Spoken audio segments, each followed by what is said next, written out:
અમરેલી જિલ્લાના બગસરા તાલુકાના માણેકવાડા ગામે સરકારી જમીન ઉપર દબાણ કરવામાં આવેલ હોવાથી આ જગ્યા સરકારી હોવાથી જાહેર રસ્તો ખુલ્લો કરવા માટે અરજી કરેલ હોય કે જેથી અમરેલી કલેક્ટરશ્રી દ્વારા જમીન ઉપર જે દબાણ કરેલ હોય તેને તારીખ 15/8/2024 સુધીમાં દૂર કરવાનો આદેશ કરવામાં આવેલ કે જેના અનુસંધાને અરજદાર અજયભાઈ જયંતિભાઈ પટોડિયા દ્વારા સ્વાગત કરવામાં આવેલ અને આ અરજી મૂકેલ હોવાથી અમરેલી કલેક્ટરશ્રીની સૂચના અન્વયે બગસરા મામલતદાર આરજી ઝાલા મેડમ દ્વારા પોલીસ સ્ટાફ તેમજ સરકારી તંત્રને સાથે રાખી માણેકવાડા ગામે સરકારી જમીન પર દબાણ કરેલ હોય તે જગ્યા ઉપર ડિમોલિશન કરવામાં આવ્યું છે। ત્યારે આ બાબતે સામે પક્ષે અરવિંદભાઈ વાલજીભાઈ પાટોડિયાએ જાહેર રસ્તા ઉપર ગોડાઉન બનાવી દીધેલ હોય કે જેનાથી જાહેર રસ્તાને ખુલ્લો કરવા અરજી કરવામાં આવેલ કે જેથી આ જગ્યાએ DILR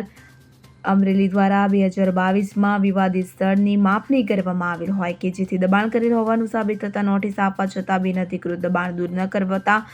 બગસરા મામલતદાર આરજી ઝાલા મેડમ બગસરા તાલુકા વિકાસ અધિકારી દ્વારા સંયુક્ત કાર્યવાહી કરવામાં આવી રસ્તાને ખુલ્લો કરવા માટે દબાણ કરેલ જગ્યા ખાલી કરવામાં આવેલ અને મામલતદાર આરજી ઝાલા મેડમ દ્વારા કલેક્ટરના આદેશને પગલે માણેકવાડા ગામે પોલીસ પ્રોટેક્શન સાથે રાખી ગેરકાયદેસર બાંધકામને તોડી પાડવામાં આવેલ હતું। બગસરા તાલુકાના માણેકવાડા ગામે સરકારી પડતર સર્વે નંબર 1/A અનધિકૃત દબાણો કરી અને એમને ગોડાઉન બનાવેલું હોય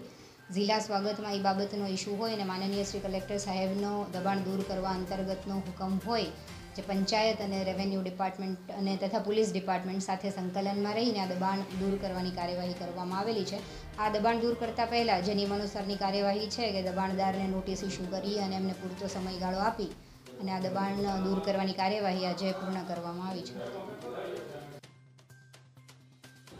અશોક મણવર સાથે સેન 24 ન્યૂઝ અમરેલી। હવે જુઓ દેશ દુનિયાની તમામ ખબરો તમારી આંગળીના ટેરવે। ઉઠાવો મોબાઈલ અને Google Play Store પરથી ડાઉનલોડ કરો અમારી CN24 ન્યૂઝ મોબાઈલ એપ।